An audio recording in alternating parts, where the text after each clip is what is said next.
Good morning everyone. स्वागत है आप सभी का युक्ति आईएएस में। सबसे पहले हमारे चैनल पर नए हैं तो सब्सक्राइब कर लें, पुराने हैं तो लाइक कर दें, शेयर करें, कमेंट करें।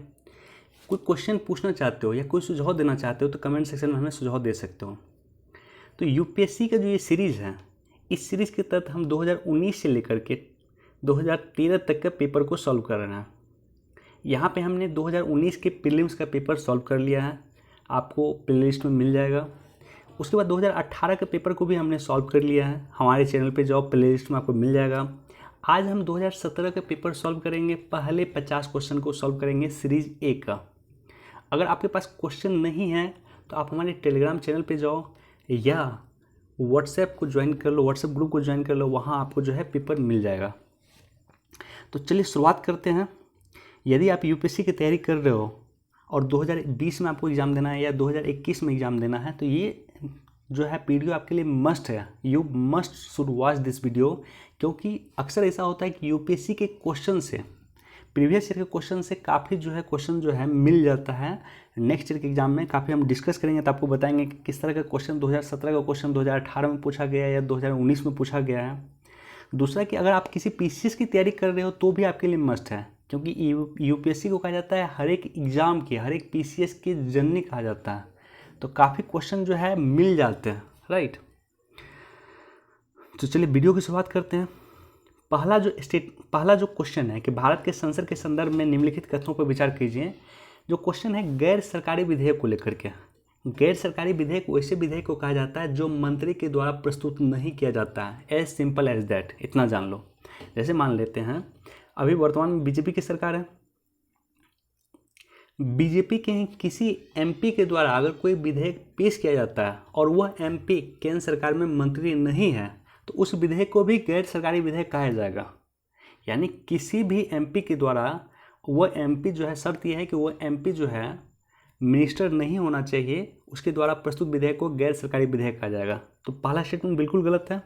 और दूसरा भी गलत है कि गैर सरकारी विधेयक की शुरुआत काफ़ी पहले हुई थी, 1950 के दशक में ही शुरुआत हो गई थी। तो इसका आंसर क्या हो जाएगा? डी हो जाएगा। दूसरा क्वेश्चन में जो है सेकेंड स्टेटमेंट को चलते हैं। सेकेंड स्टेटमेंट बिल्कुल गलत है। क्या है कि ऋग्वेद कालीन आर्यों को स्वर्ण, चांदी और ताम्र का ज्ञान था, बल्कि जबकि सिंधु घाटी के लोगों को केवल तांबे और लोहे का ज्ञान था। सिंधु घाटी सभ्यता में जो है लोगों को लोहे का ज्ञान नहीं था। लोहे का जो है प्रारंभ जो हुआ है लगभग 1000 बीसी के समय में हुआ। सिंधु घाटी सभ्यता के बाद आई थी वैदिक युग, और वैदिक युग के बाद आई थी उत्तर वैदिक कालीन युग। और उत्तर वैदिक कालीन युग जो इसकी शुरुआत हुई थी 1000 बीसी के आसपास से इसकी शुरुआत होती है। उत्तर वैदिक कालीन सभ्यता की शुरुआत होती है और उस समय से लोहे की जानकारी लोगों को मिलती है। तो सेकेंड स्टेटमेंट अगर हमारा गलत है तो देखो आंसर क्या होगा? आंसर बी हो नहीं सकता, आंसर डी हो नहीं सकता, चूंकि दूसरा स्टेटमेंट दोनों में है। पहला हो सकता है या सी हो सकता है, या तो ए हो सकता है या सी हो सकता है, और दोनों में ही फर्स्ट स्टेटमेंट कॉमन है तो पहला बाय डिफॉल्ट सही होगा। तीसरा स्टेटमेंट को देखो कि ऋग्वेद कालीन आर्यों ने घोड़े को पालतू बनाया, बिल्कुल सही है। जबकि इस बात का कोई साक्ष्य नहीं है कि सिंधु घाटी के लोग इस पशु को जानते हैं। देखो यूपीएससी तीसरा स्टेटमेंट को सही बता रहा और हम यूपीएससी के अनुसार ही चलेंगे। हालांकि ये भी सही है कि सिंधु घाटी सभ्यता में एक जगह था सुतकोटरा, जहाँ से घोड़े के अस्थि के प्रमाण मिलते हैं। लेकिन घोड़ा उस समय में जनरलाइज नहीं था, यानी ऐसा नहीं था कि हर एक जगह लोगों को घोड़े की जानकारी हो। तो यहाँ पे ऑप्शन इसका सी सही है। क्वेश्चन नंबर 3 को अंग्रेजी में पढ़ेंगे। नॉर्मली क्या होता है ना कि आप इकोनॉमिक्स के क्वेश्चन को हिंदी में पढ़ भी नहीं सकते हो। तो क्वेश्चन नंबर 3 का क्या है? Recognition of prior learning scheme is sometime mention in the news with the reference to. पहला स्टेटमेंट बिल्कुल सही है। Certifying the skill acquired by the construction worker through the traditional channel. ठीक है, तो recognition of prior learning scheme जो है उस समय में चर्चा में थी 2017 के आसपास में, जो है कंस्ट्रक्शन वर्कर को जो है ये दिया जाता था, राइट। तो ये करंट का क्वेश्चन है और इसका जो है तीसरा स्टेटमेंट, पहला स्टेटमेंट बिल्कुल सही है। आंसर इसका ए होगा। देखो क्वेश्चन नंबर 4 का देखो, टेक्निकली इसको सॉल्व कर सकते हो आप। पारिस्थितिक दृष्टिकोण से पूर्वी घाट और पश्चिमी घाटों के बीच में एक अच्छा संपर्क होने के कारण निम्नलिखित में से में इसका महत्व अधिक है। यानी कहा जाता है कि पूर्वी घाट और पश्चिमी घाट के मध्य है। तो मध्य अगर है पूर्वी घाट और पश्चिमी घाट के बीच में, तो या तो वो तमिलनाडु में होगा या केरला में होगा, राइट। देखो शेषाचलम जो है आंध्र प्रदेश में है, तो ये होगा नहीं। नागरहोले जो है ये भी आंध्र प्रदेश में, ये भी होगा नहीं। तमिलनाडु नल्ला मल्ला जो है ये भी आंध्र प्रदेश में, ये भी होगा नहीं। तो बाय डिफॉल्ट पहला आंसर इसका सही है, सत्यामंगलम बाघ आरक्षित क्षेत्र, सत्यामंगलम टाइगर रिजर्व, ए 4 का बिल्कुल सही है। क्वेश्चन नंबर 5 का ये जो है क्वेश्चन है रिलेटेड है आपको पॉलिटी से। समाज में समानता होने का निहितार्थ क्या है? तो समानता तभी होगा समाज में जब विशेषाधिकार का अभाव होगा, यानी एक व्यक्ति को, किसी आदमी को कोई विशेषाधिकार नहीं होगा, हर एक आदमी कानून के समक्ष समान होंगे, तो उसी को समानता कहा जाता है, किसी को विशेषाधिकार नहीं होगा, राइट। हालांकि ये भी सही है कि युक्त रूप से राष्ट्रपति को, प्रधानमंत्री को, एमपी को और एमएलए को कुछ विशेषाधिकार दिया गया है, लेकिन इसके अलावा किसी व्यक्ति को कोई भी विशेषाधिकार नहीं है, राइट। तो ये सही है स्टेटमेंट पहला। क्वेश्चन नंबर 6, ट्रैफिक के बारे में क्वेश्चन पहले भी पूछा है, 2017 में भी पूछा है और 2020 में भी पूछ सकता है। बहुत इंपॉर्टेंट संस्था है ट्रैफिक, जो है एक एनजीओ है, याद रखना। ट्रैफिक एक एनजीओ है और इस एनजीओ का बेसिकली काम क्या है, फ्लोरा और फौना, यानी पादप और जंतु का क्या कह सकते हो उसका, जो तस्करी करता है, पादप का जो तस्करी करता है और कई लोग जंतुओं का तस्करी करता है, तो इनकी तस्करी को किसी माध्यम से नहीं होने देना, जल के माध्यम से नहीं हो, भूमि के माध्यम से नहीं हो, वायुयान के माध्यम से नहीं हो, किसी भी प्रकार से फ्लोरा और फौना की तस्करी को ये रोकता है, यानी पादप और जंतु की तस्करी को रोकता है। तो पहला स्टेटमेंट बिल्कुल गलत है और दूसरा सही है, आंसर यहाँ बी हो जाएगा।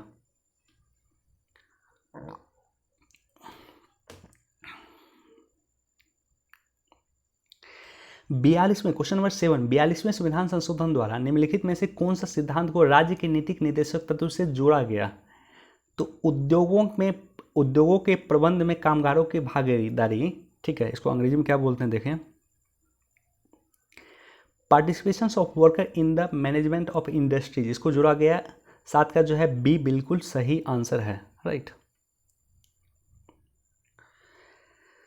क्वेश्चन नंबर 8 का देखते हैं कि निम्नलिखित में कौन से कथन सही है? अधिकार नागरिकों के विरुद्ध राज्य के दावे हैं, क्या बिल्कुल गलत है। नहीं, अधिकार जो है, यानी मान लेते हैं कि आपके अधिकार का अगर हनन होता है तो आप राज्य पे केस कर सकते हो, तो यहाँ पे स्टेटमेंट सही है कि अधिकार राज्य के विरुद्ध नागरिकों के दावे हैं, यानी आपका अधिकार अगर हनन करता है, मान लेते हैं कि अगर आप मान लेते हैं कि किसी भी तरह का आपका अधिकार का हनन करता है, तो आप हाई कोर्ट में या सुप्रीम कोर्ट में राज्य के खिलाफ केस कर सकते हो। और राज्य का अर्थ होता है कि एक ग्रुप डी, एक चपरासी से लेकर जो भारत सरकार का कैबिनेट सेक्रेटरी होता है, वो सारे को राज्य कहा जाता है भारतीय के संविधान के आर्टिकल 12 के अंतर्गत। भारत के संविधान के आर्टिकल 12 के अंतर्गत राज्य की परिभाषा में कहा गया है कि सुप्रीम कोर्ट, हाई कोर्ट, ठीक है, उसके बाद जो है एग्जीक्यूटिव, उसके बाद लेजिस्लेचर, सबको जो है एक राज्य कहा गया, ठीक है। तो कोई आपके अधिकार का हनन कर रहा है तो उसके खिलाफ आप कोर्ट में जा सकते हो। स्टेटमेंट, तीसरा स्टेटमेंट बिल्कुल सही है, अधिकार राज्य के विरुद्ध नागरिकों के दावे हैं। अगेन, जो इसलिए मैं कर रहा हूँ कि यूपीएससी का प्रीवियस ईयर का क्वेश्चन पढ़ना चाहिए। 9 नंबर का जो क्वेश्चन है, इसी तरह का क्वेश्चन 2019 में भी पूछा गया। ग्लोबल जेंडर गैप इंडेक्स कौन जारी करता है? वर्ल्ड इकोनॉमिक फोरम, याद रखना। पहला स्टेटमेंट बिल्कुल सही है, विश्व आर्थिक मंच। और विश्व आर्थिक मंच जितने भी रिपोर्ट जारी करते हैं आपको जाकर देखना चाहिए, ठीक है। कभी न कभी क्वेश्चन यूपीएससी इस तरह से पूछता है इस पर। Question number 10, smart India hackathon 2017, पहला स्टेटमेंट क्या है इस पर? यह हमारे देश के प्रत्येक शहर को एक दशक में स्मार्ट सिटी के रूप में विकसित करने के लिए केंद्र द्वारा प्रायोजित एक स्कीम है। बिल्कुल गलत है। हैकाथॉन क्या होता है ना कि एक जगह लोग इकट्ठा होते हैं, राइट, और इकट्ठा होने के बाद जो है कुछ संकल्प लिया जाता है उसको, तो उस तरह का प्रोसेस को हैकाथॉन कहा जाता है। तो पहला स्टेटमेंट जो है बिल्कुल गलत है। दूसरा है कि यह हमारे देश की अनेक समस्याओं को समाधान करने के लिए नए डिजिटल प्रौद्योगिकी, नव परिवर्तनों के एक अभियान की पहल है, तो पहल हो सकता है हैकाथॉन, दूसरा सही है। और तीसरा देखो कि यह एक कार्यक्रम है जिसका लक्ष्य 1 दशक से हमारे देश के सभी वित्तीय लेन देनों को पूरी तरह से डिजिटल करना है। एक्सट्रीम स्टेटमेंट है, तीसरा बिल्कुल गलत है। आंसर इसका बी हो जाएगा।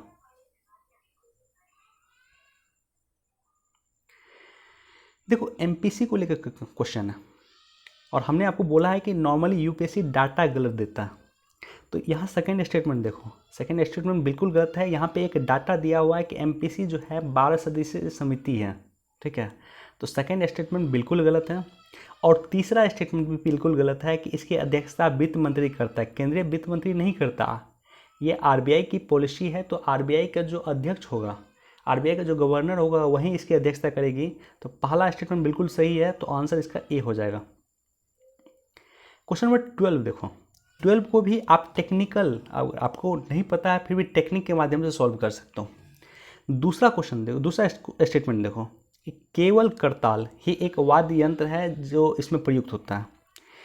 मान लेते हैं कि आपने कभी न कभी संकीर्तन सुना होगा, मणिपुरी संकीर्तन नहीं तो चलो बिहार में भी संकीर्तन होता है, यूपी में होता है।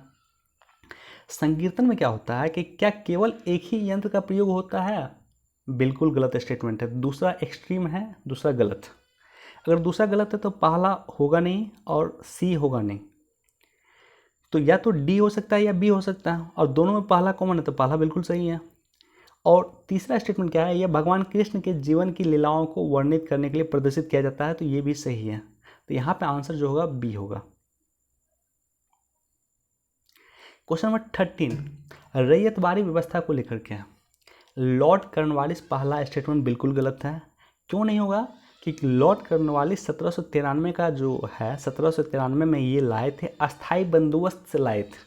इन्होंने रैयतवाड़ी को नहीं लाया था, अस्थाई बंदोबस्त या जमींदारी प्रथा जिसको हम कहते हैं उसको लाया था। तो पहला ऑप्शन अगर गलत करोगे तो आंसर आपको मिल जाएगा। तो इस तरह से एलिमिनेट करना आप सीखो, फास्ट एलिमिनेट कर लोगे, राइट।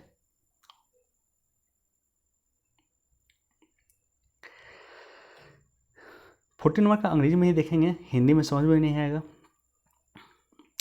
देखो bio remediation technique, bio remediation क्या टेक्निक होता है?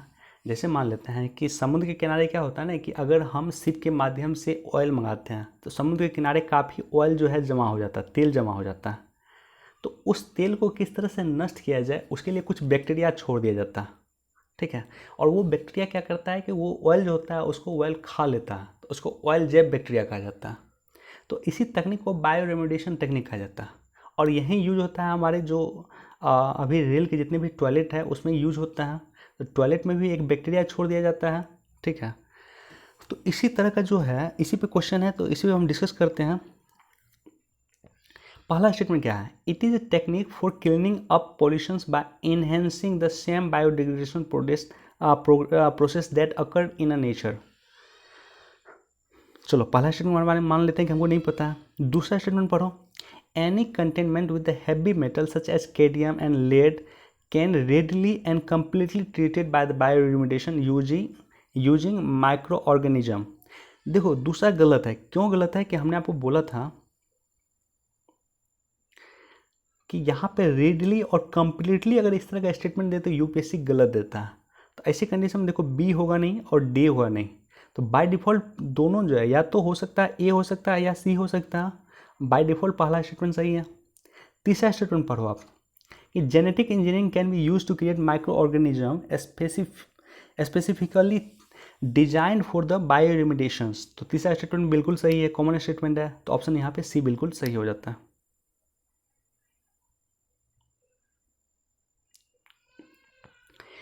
देखो 1929 का ट्रेड डिस्प्यूट एक्ट किससे संबंधित था, राइट। तो ये जो है ट्रिब्यूनल से संबंधित था। ट्रिब्यूनल की शुरुआत जो है 1929 के एक्ट के माध्यम से की गई थी तथा हड़तालों को रोक से संबंधित था। ऑप्शन यहाँ पे डी होगा। क्वेश्चन नंबर 16, भारतीय शासन की सर्वोच्च व्याख्या की जा सकती है, स्थानीय स्वशासन की, ठीक है। लोकल गवर्नमेंट क्या होता है? लोकल गवर्नमेंट होता है डिसेंट्रलाइजेशन। यहाँ पे देखो अंग्रेजी से समझ में आएगा। लोकल गवर्नमेंट क्या होता है? डेमोक्रेटिक डिसेंट्रलाइजेशन का एक पार्ट है लोकल गवर्नमेंट, राइट। जैसे ग्राम पंचायत क्या है? डेमोक्रेटिक डिसेंट्रलाइजेशन है, यानी डेमोक्रेटिक तरीका से वहाँ भी चुनाव होते हैं, ठीक है। तो इसका आंसर होगा बी होगा 16 का। क्वेश्चन नंबर 17 पे चलते हैं। राज्य के नीतिक निर्देशक तत्व क्या विधायिका पे डिपेंड करेगा या क्या कार्यपालिका पे डिपेंड करेगा? दोनों ही गलत है, आंसर डी होगा। क्यों? कि राज्य के नीतिक निर्देशक तत्व को इसलिए बनाया गया था कि जब विधायिका को लगे कि इस पे विधि बनाना चाहिए या कार्यपालिका को लगे कि इस पे काम करना चाहिए तो वो काम कर सकते हैं, लेकिन उस पर बाध्यता बिल्कुल नहीं है। राइट, तो क्वेश्चन नंबर 17 का डी होगा।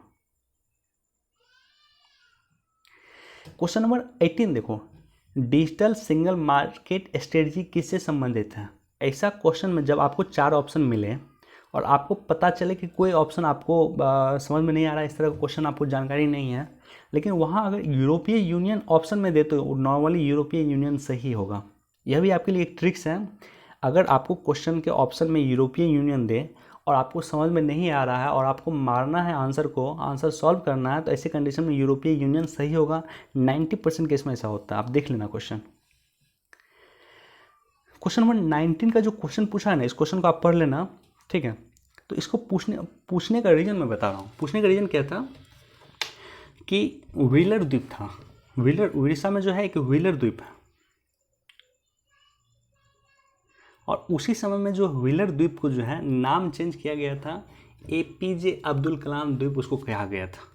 और यहाँ से DRDO जितना भी परीक्षण करता है ना, DRDO को जो भी परीक्षण आप देखते होंगे, राइट, अग्नि मिसाइल, ये मिसाइल, वो मिसाइल जो भी है, वो इसी जगह से करता है। तो इसलिए ये क्वेश्चन पूछा है, और ये जगह है उड़ीसा के चांदीपुर में। ऑप्शन सी बिल्कुल सही है। बेनामी संपत्ति लगातार चर्चा में रही थी, 1988 को लेकर के क्वेश्चन पूछ दिया है। तो पहला ऑप्शन क्या है? पहला ऑप्शन है कि किसी संपत्ति की लेन देन बेनामी संपत्ति नहीं समझा जाएगा यदि संपत्ति का मालिक उस लेन देन के बारे में अवगत नहीं है।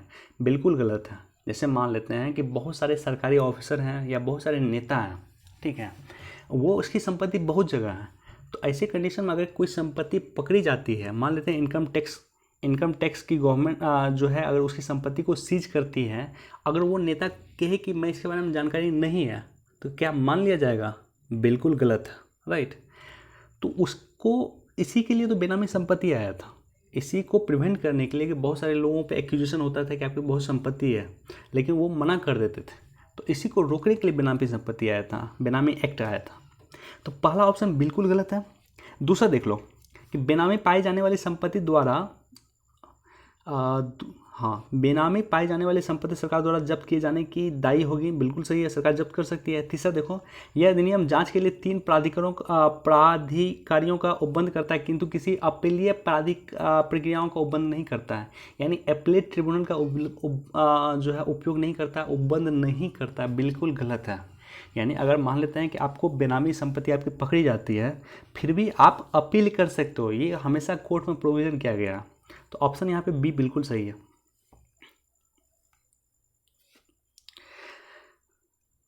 ओके, कोशिश करूंगा 40 मिनट के अंदर इसको सॉल्व कर लेने का।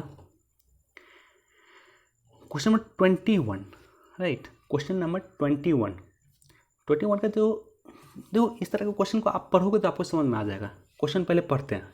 कुछ कारणवशों यदि तितली की जाति की संख्या में भारी गिरावट होती है तो इसका संबंधित परिणाम क्या हो सकता है? ठीक है, दूसरा पढ़ो स्टेटमेंट, आपको समझ में आ जाएगा कि कुछ कृषि पौधे में कवकीय प्रचंड रूप से बढ़ सकता है। अंग्रेजी से चलते हैं, इसको देखो।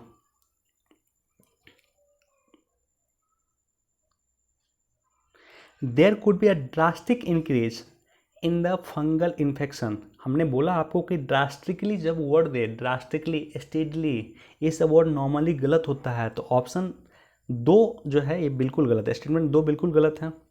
तो 2 अगर गलत है तो बी नहीं हो सकता, डी नहीं हो सकता, ए बाय डिफॉल्ट सही होगा। तीसरा पढ़ते हैं, it could lead to fall in the population of some species spider and birds. हो सकता है ऐसा, तो तीसरा बिल्कुल सही है।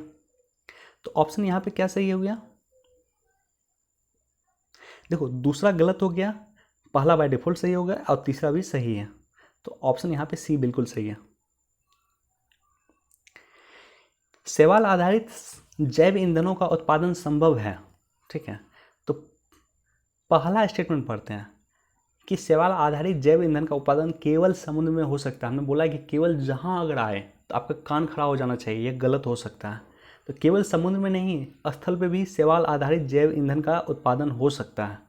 तो पहला अगर ऑप्शन हमारा गलत है तो ये ए तो होगा नहीं और डी होगा नहीं, बी या सी हो सकता है, दोनों में 3 सही है। दोनों में तीसरा स्टेटमेंट कॉमन है, तो तीसरा तो बाय डिफॉल्ट सही होगा।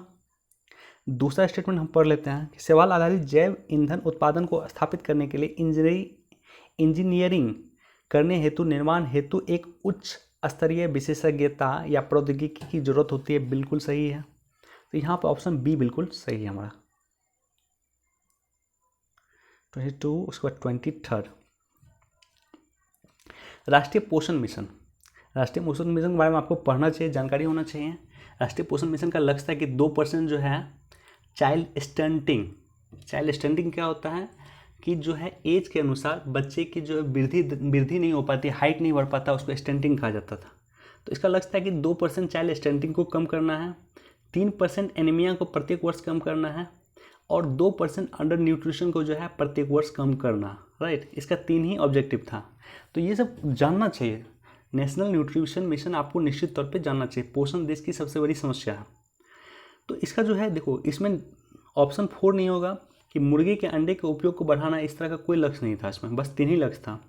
और ऑप्शन सी भी नहीं होगा कि बाजार मोटा अनाज और परिष्कृत चावल के उपयोग को बढ़ाना। तो यहाँ पे आंसर आपको निकल जाएगा ए।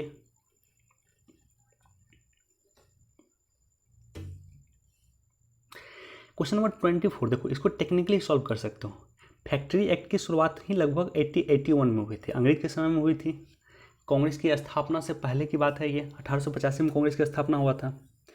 तो औद्योगिक कामगारों की मजदूरी नियत करने के लिए कामगारों को मजदूर संघ बनाने की दृष्टि से पारित किया गया था, बिल्कुल नहीं। यानी उस समय में, जिस समय में अंग्रेज हमारे देश में शासन कर रहे थे, कांग्रेस की स्थापना भी नहीं हुई थी, उस समय में क्यों मजदूर संघ बनाने के लिए सरकार आपको परमिशन देगी? क्यों अंग्रेज आपको मजदूर संघ बनाने के लिए परमिशन देगी? तो पहला स्टेटमेंट बिल्कुल गलत है और दूसरा बिल्कुल सही है। एन एम लोखंडे को सब जानता है कि मजदूर आंदोलन को संगठित करने में उसका सबसे बड़ा योगदान है। तो यहाँ पे बी बिल्कुल सही है।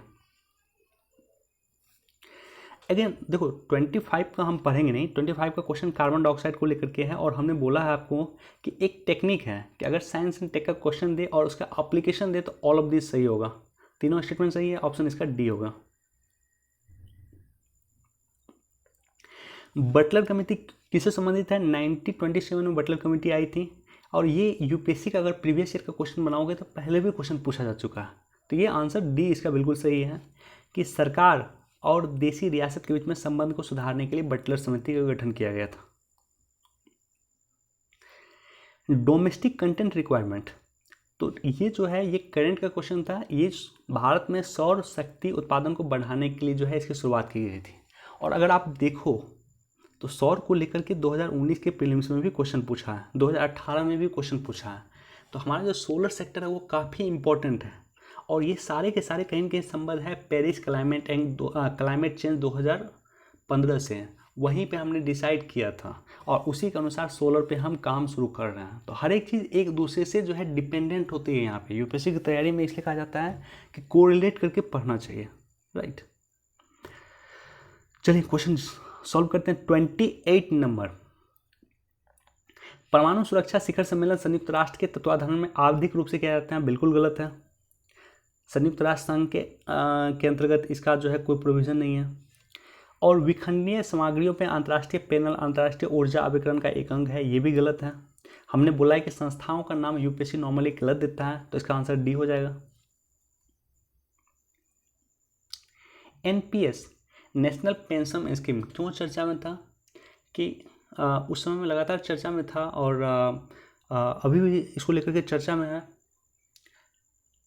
चर्चा में क्यों था कि मिलिट्री को लेकर के चर्चा था। मिलिट्री वगैरह के जो लोग थे वो पेंशन की मांग कर रहे थे और उसके लिए जो एक वर्ड आता है, मैं एग्जैक्टली भूल रहा हूँ, बाद में कभी याद आएगा तो मैं बता दूंगा। राइट, लेकिन इसका ऑप्शन जो है सी बिल्कुल सही है कि राज्य सरकारों के सभी कर्मचारी जो संबंधित राज्य सरकार द्वारा अधिसूचना किए जाने की तारीख के पश्चात सेवा में आए हैं उस सम्मिलित कर सकते हैं एनपीएस के तहत, नेशनल पेंशन सिस्टम के तहत। क्वेश्चन नंबर 30 का तीसरा स्टेटमेंट पढ़ो कि तीस्ता नदी भारत एवं बांग्लादेश की सीमा पे बंगाल की खाड़ी में जाकर गिरती है, बिल्कुल गलत है। राइट, क्यों गलत है कि जैसे मान लेते हैं कि ये बांग्लादेश है और बंगाल की खाड़ी अगर यहाँ है, अब मान लेते हैं सिक्किम से अगर ये आ रही होगी इधर से, तो बांग्लादेश के बीच में ये इंटर करेगी। ऐसा नहीं है कि इसके सीमा के बीच, भारत और बांग्लादेश की सीमा के बीच में जाकर बांग्लादेश में गिरेगी, बंगाल की खाड़ी में गिरेगी। राइट, तो तीसरा स्टेटमेंट यहाँ पे बिल्कुल सही है, और तीसरा स्टेटमेंट अगर आप एलिमिनेट कर लो तो आपको आंसर मिल जाता है बी। क्वेश्चन नंबर 31 का जो पहला जीका वायरस चर्चा में था, जिसमें अभी कोविड चर्चा में है, कोरोना वायरस, तो जीका वायरस को लेकर के पहला स्टेटमेंट है कि उष्णकटिबंधीय प्रदेशों में जीका वायरस का रोग उसी मच्छर द्वारा संचालित होता है जिससे डेंगू संचालित होता है। कॉमन क्वेश्चन है, बिल्कुल सही है। दूसरा है कि जीका वायरस का रोग लैंगिक संचरण होना संभव है, ठीक है, तो सेक्सुअल ट्रांसमिशन हो सकता है, तो बिल्कुल हो सकता है, तो ऑप्शन बी इसका भी सही है, तो यहाँ आंसर सी होगा।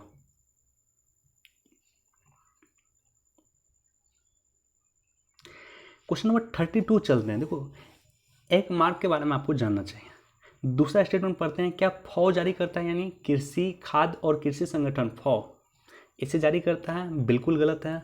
संस्था का नाम यूपीएससी नॉर्मली गलत पूछता है, हमने बोला है, और ये भारत सरकार जारी करता, फॉ जारी नहीं करता, फॉ इंडिया का ऑर्गेनाइजेशन नहीं है, इंटरनेशनल ऑर्गेनाइजेशन है। पहला स्टेटमेंट बिल्कुल सही है। मोटर वाहनों के टायर और ट्यूबों के लिए BIS का मानक अनिवार्य किया गया, तो यहाँ पे आंसर ए हो जाएगा। Question number 33, national agriculture market, e name के बारे में चर्चा कर रहा है। नेशनल एग्रीकल्चर मार्केट, इसको लेकर के चर्चा में, तो पहला क्या है, कृषि वस्तुओं के सर्व भारतीय इलेक्ट्रॉनिक्स व्यापार पोर्टल है, बिल्कुल सही है। और यह किसी के लिए राष्ट्रव्यापी बाजार उपलब्ध करवाता है जिसमें इसके उत्पादन की गुणवत्ता के अनुरूप कीमत मिलती है। देखो, ई नेम क्या है, दोनों सही है, स्टेटमेंट सी से इसका सी आंसर हो जाएगा। थोड़ा सा मैं ब्रीफ करता हूँ ई नेम के बारे में। ई नेम क्या है कि जैसे मान लेते हैं किसान है, तो किसान जो है, अगर मान लेते हैं कि एक किसी दूर में ग्रामीण जगह पे एक गांव में मान लेते हैं किसान है, और उसके पास अगर 1000 टन मान लेते हैं, 1000 टन उसके पास गेहूं है, तो ई नेम के माध्यम से जो है वो खरीद कर सकता है, बेच सकता है अपने सामग्री को, और जो बायर होगा, जो खरीदने वाला होगा, वो इस किसान से कंसल्ट करके वहाँ से वो सामान मंगा लेगा। यानी अब किसान को मंडी जाने की आवश्यकता नहीं होगी, ई नाम से ही वो परचेज कर लेगा, और जो बायर होगा उसके घर से आकर के खरीद कर लेके। तो लगातार चर्चा में था, उस समय में भी चर्चा में था, और वर्तमान में भी चर्चा में है। देखो, क्वेश्चन नंबर 34, ये क्वेश्चन लगातार पूछता है। जीआई टैग आपको पता होगा, जीआई टैग भी कहीं ना कहीं इससे संबंधित है, और क्वेश्चन लगातार चर्चा में था। तो पहला स्टेटमेंट क्या है, क्वेश्चन जो है राष्ट्रीय बौद्धिक संपदा अधिकार नीति, नेशनल इंटेलेक्चुअल प्रॉपर्टी राइट को लेकर के है। पहला स्टेटमेंट बिल्कुल सही है। यह दोहा विकास एजेंडे और ट्रिप्स समझौते को लेकर के भारत की प्रतिबद्धता को दोहराता है। प्रत्येक वर्ष इस पर कुछ ना कुछ क्वेश्चन रहता है, तो आपको ये अच्छे से देखना है, ठीक है। इंटेलेक्चुअल प्रॉपर्टी राइट IPR जो है प्रत्येक वर्ष क्वेश्चन पूछता है यूपीएससी में। दूसरा क्या है कि औद्योगिक नीति और संवर्धन विभाग जो है, इसका जो है नोडल एजेंसी है, इसको DIPP कहा जाता है, department of industrial promotion and policy. इसका नाम वर्तमान में चेंज हुआ है, मुझे याद एग्जैक्टली नहीं आ रहा है, लेकिन ये मिनिस्ट्री ऑफ कॉमर्स के अंतर्गत आता है, कॉमर्स मिनिस्ट्री के अंतर्गत ये आता है, राइट। और यही इसका नोडल एजेंसी है, IPR का यही नोडल एजेंसी है। तो यहाँ पे दोनों स्टेटमेंट सही है, इसका आंसर हो जाएगा 34 का सी। 35 का जो है राष्ट्रीय वन्यजीव सुरक्षा अधिनियम 1972, वाइल्ड लाइफ प्रोटेक्शन एक्ट 1972 के अनुसार किसी व्यक्ति द्वारा विधि द्वारा किए गए कतिपय उपबंधों के अधीन होने के सिवाय निम्नलिखित में कौन सा प्राणी इसका शिकार नहीं किया जा सकता है। यानी वाइल्ड लाइफ प्रोटेक्शन एक्ट के तहत किसका शिकार आप नहीं कर सकते हो। तो वाइल्ड लाइफ प्रोटेक्शन एक्ट का 4 क्लॉज आप देखना, सेक्शन A, 2, 3 और 4। तो इसके तहत जो है तीनों का आप शिकार नहीं कर सकते, घड़ियाल का भी नहीं कर सकते हो, जंगली गधा का भी नहीं कर सकते हो, और जंगली भैंस का भी आप शिकार नहीं कर सकते हो। ऑप्शन यहाँ पे डी बिल्कुल सही है। क्वेश्चन नंबर 36, कौन सा भारतीय नागरिक के मूल कर्तव्य के विषय में सही है। इन कर्तव्यों को प्रवर्तित करने के लिए एक विधायी प्रक्रिया दी गई है, ठीक है, और वे विविध कर्तव्यों के साथ परस्पर संबंधित हैं। देखो, इसको हम अंग्रेजी में चलते हैं, फंडामेंटल ड्यूटीज को लेकर के क्वेश्चन है, ठीक है। तो a legal process has been provided to enforce legal duties, ये बिल्कुल गलत है। क्या जो है, मतलब ये क्वेश्चन कर रहा है कि जो स्टेटमेंट कर रहा है कि क्या लीगल प्रोसेस दिया हुआ है जो इन्फोर्स कर सके लीगल ड्यूटीज़ को।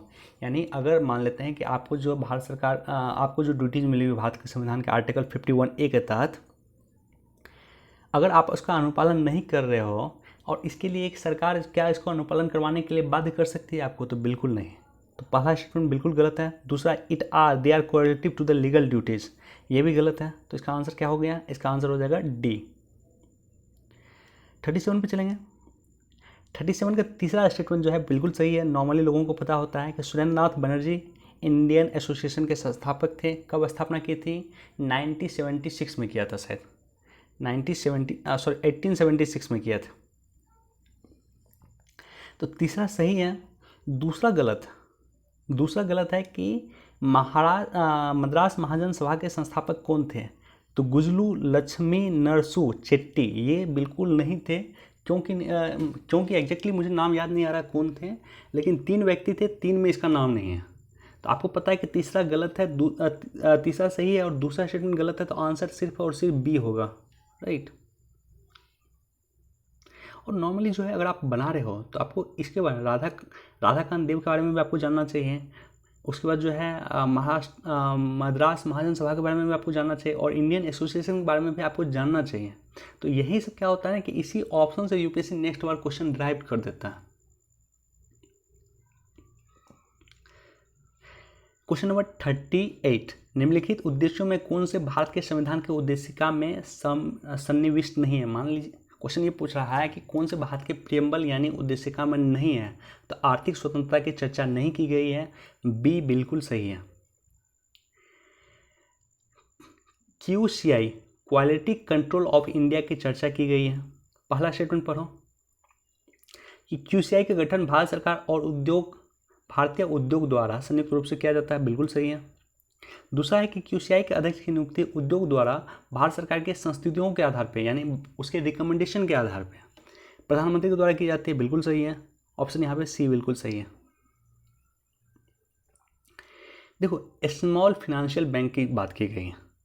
तीसरा स्टेटमेंट पढ़ते हैं, युवा उद्यमियों को विशेषतः ग्रामीण क्षेत्रों में रोजगार स्थापित करने के लिए प्रोत्साहित करता है, बिल्कुल गलत है। इस तरह का कोई प्रोत्साहन नहीं होता है। स्मॉल फाइनेंशियल बैंक क्या होता है कि बहुत छोटा अमाउंट लोन देता है, लगभग 10,000 के आसपास जो अमाउंट होता है ना, 10,000 20,000 इस तरह का जो छोटा अमाउंट होता है वो लोन देता है। तो पहला और दूसरा स्टेटमेंट बिल्कुल सही है, तीसरा गलत है, आंसर ए हो जाएगा। क्वेश्चन नंबर 41 पे चलते हैं। दूसरा स्टेटमेंट पढ़ो कि भारत सभी वार्षिक मंत्री स्तरीय सम्मेलन की मेजबानी ADB, APEC और आसियान के सहभागिता से करता है, ये गलत है, एक्सट्रीम स्टेटमेंट है। कि APMCHUT यानी आवास और शहरी विकास का एशिया पैसिफिक मंत्रिमंडलीय सम्मेलन की सभी जितना आज तक समिट हुआ सबकी भारत मेजबानी करता है, एक्सट्रीम स्टेटमेंट गलत है। और पहला भी गलत है कि प्रथम APMCUD भारत में 2006 में संपन्न हुआ था, ये भी गलत है। तो इसका आंसर क्या हो गया? इसका आंसर डी हो जाएगा। लोकतंत्र का उत्कृष्ट गुण क्या है? तो पहला स्टेटमेंट देखो, इस तरह का एक क्वेश्चन पूछ रहा है यूपीएससी, एक तरह का क्वेश्चन पूछ देगा कि अधिकार और कर्तव्य जो है कैसे एक दूसरे से संबंधित है, राइट। तो प्रत्येक वर्ष एक क्वेश्चन इस तरह का जरूर आता है। तो यहाँ पे जो है ऑप्शन ए बिल्कुल सही है कि साधारण पुरुष और महिलाओं की बुद्धि और चरित्र को वृद्धि को ही जो है क्रियान्वित करता है, लोकतंत्र का उत्कृष्ट गुण यही है। क्वेश्चन नंबर 43 को लेकर के चलता है, यानी यूपीआई उस समय में आया ही था। आपको पता होगा कि यूपीआई जो है आया था, उसी के आसपास आया था। भीम ऐप की शुरुआत हुई थी 2016 में हुई थी, नवंबर के बाद में हुई थी, जो नोटबंदी लागू किया गया था उसके बाद हुई थी। तो यूपीआई को लेकर के पहला स्टेटमेंट पढ़ो कि ऑनलाइन भुगतान के लिए मोबाइल वॉलेट आवश्यक नहीं होंगे, हो सकता है, हमें नहीं पता। दूसरा पढ़ो, लगभग 2 दशकों में पूरी तरह से भौतिक मुद्रा का डिजिटल मुद्रा ले लेंगे, यानी 2 दशक में पूरी तरह से जो है जो करेंसी हम लोग यूज करते हैं पूरा समाप्त हो जाएगा। तो इस तरह से एक्सट्रीम स्टेटमेंट गलत होता है। तीसरा है कि एफडीआई अंतर्प्रवाह में भारी वृद्धि होगी, तो यूपीआई और एफडीआई का कोई रिलेशन नहीं है, तो तीसरा भी सी भी गलत है। डी का पढ़ते हैं कि निर्धन व्यक्तियों के लिए सब्सिडी जो है डायरेक्ट बेनिफिट ट्रांसफ़र से जो है उसको दिया जाएगा। तो क्या यूपीआई का इस्तेमाल सरकार सब्सिडी देने के लिए करती है? तो ये भी स्टेटमेंट गलत है, क्योंकि निफ्ट के थ्रू होता है या अन्य प्रोसेस के माध्यम से सब्सिडी दिया जाता है। तो पहला स्टेटमेंट यहाँ पे बिल्कुल सही है कि ऑनलाइन भुगतान करने के लिए मोबाइल वॉलेट की आवश्यकता नहीं होगी। क्यों नहीं होगी? क्योंकि यूपीआई के माध्यम से अब जो है जैसे कुछ जगह किया भी गया है सरकार के माध्यम से कि आप केवल अंगूठा लगाओगे, अपना थंब दोगे, थंब डालोगे और जो है आपका पेमेंट हो जाएगा। Question number 44, event horizon, singularity, string theory और स्टैंडर्ड मॉडल। देखो इवेंट होराइजन जो वर्ड है, पहला ही वर्ड याद आ रहा है कि ये वर्ड संबंधित होगा ब्रह्मांड से, तो पहला स्टेटमेंट बिल्कुल सही है कि ब्रह्मांड के प्रेक्षण और बोध से संबंधित है इवेंट होराइजन, सिंगुलरिटी। और इस तरह का वर्ड यूपीएससी ने 2019 में भी पूछा, ठीक है, तो इसलिए प्रीवियस ईयर का पेपर आपको देखना चाहिए। क्वेश्चन नंबर 45, जीन सीक्वेंसिंग को लेकर के सवाल क्वेश्चन पूछा है। जीन सीक्वेंसिंग, पहला स्टेटमेंट पढ़ो कि विभिन्न फसली पौधों में रोग प्रतिरोधक और सूखा सहिष्णुता के लिए आनुवांशिक सूचकों का अभिज्ञान करने के लिए जीनोम अनुक्रमण का उपयोग किया जाता है। पता नहीं चल रहा, अंग्रेजी से चलता है।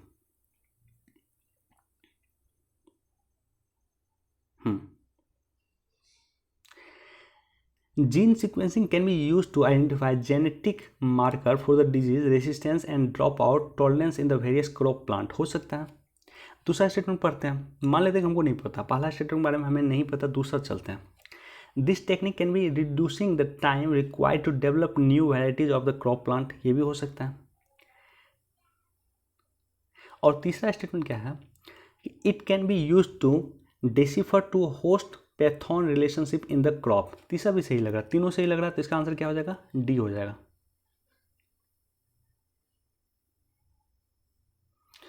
क्वेश्चन नंबर 46 से चलते हैं। संसदीय स्वरूप के शासन का मुख्य लाभ क्या होता है? क्या लाभ होता है कि कार्यपालिका विधानमंडल के प्रति उत्तरदायी होती है? नहीं, विधान ये जो है हो सकता है। देखो इस तरह के क्वेश्चन में क्या है ना कि जो ऑप्शन जो है कई सारे ऑप्शन हो सकते हैं और वहाँ पे आपको सेलेक्ट करना है कि कौन सा बेस्ट ऑप्शन हो सकता है।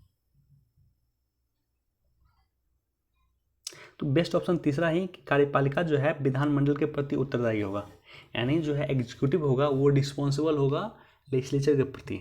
यानी जो है प्रधानमंत्री जो है, मान लेते हैं प्राइम मिनिस्टर है, प्राइम मिनिस्टर को जो है पार्लियामेंट में जवाब देना ही पड़ेगा, मिनिस्टर को पार्लियामेंट में जवाब देना पड़ेगा, यानी ये रिस्पॉन्सिबल होंगे पार्लियामेंट के लिए, राइट। और ये क्वेश्चन कई बार स्टेट पीसीएस ने भी पूछा। देखो अधिकार और कर्तव्य के बीच फिर एक क्वेश्चन इस तरह का आता है, तो अधिकार और कर्तव्य जो है सहसंबंधित होते हैं, पहला स्टेटमेंट बिल्कुल सही है, राइट। क्वेश्चन नंबर 48, भारत के संविधान के निर्माताओं का मत निम्नलिखित में किस में प्रतिबिंबित होता है? यानी जो भारत के संविधान का जो लिखे थे बाबा साहब अम्बेडकर, जवाहरलाल नेहरू, सरदार वल्लभ भाई पटेल, तो इसका जो मत है किस में प्रतिबिंबित होता है, कहाँ पे दिखाई देता है? तो उद्देश्य का यानी प्रियम्बल में जो है इन लोगों का मत दिखाई पड़ता है। पूरे जो है संविधान का जो दर्पण है उसको प्रियम्बल कहा जाता है। प्रियम्बल भारत के संविधान का दर्पण है। क्वेश्चन नंबर 49 का क्वेश्चन जो है, अगर कोहिमा से कोट्टम जाते हैं, ठीक है, कोहिमा कहाँ है? नागालैंड में है, और कोट्टम केरल में है, तो मिनिमम कितना स्टेट क्रॉस करना होगा?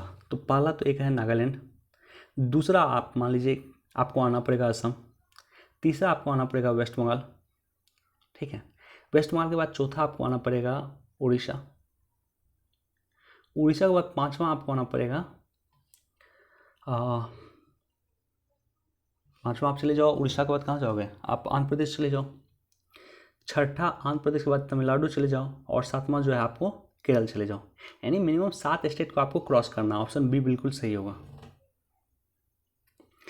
क्वेश्चन नंबर 50 और हमारा आखिरी क्वेश्चन है पार्ट 1 का। तो ये क्या है कि भारत के संसद किनके द्वारा मंत्रिपरिषद की कृतियों पर नियंत्रित कर सकती है? यानी भारत के संसद जो है कैसे मंत्रिपरिषद पर नियंत्रण करता है? स्थगन प्रस्ताव के माध्यम से, प्रश्नकाल के माध्यम से, अनुपूरक प्रश्न के माध्यम से, तीनों ही प्रोसेस के माध्यम से भारत का जो संसद है वो नियंत्रण स्थापित करता है किस पे? एग्जीक्यूटिव पे, मंत्रिपरिषद पे, राइट। तो ऑप्शन यहाँ पे डी बिल्कुल सही है।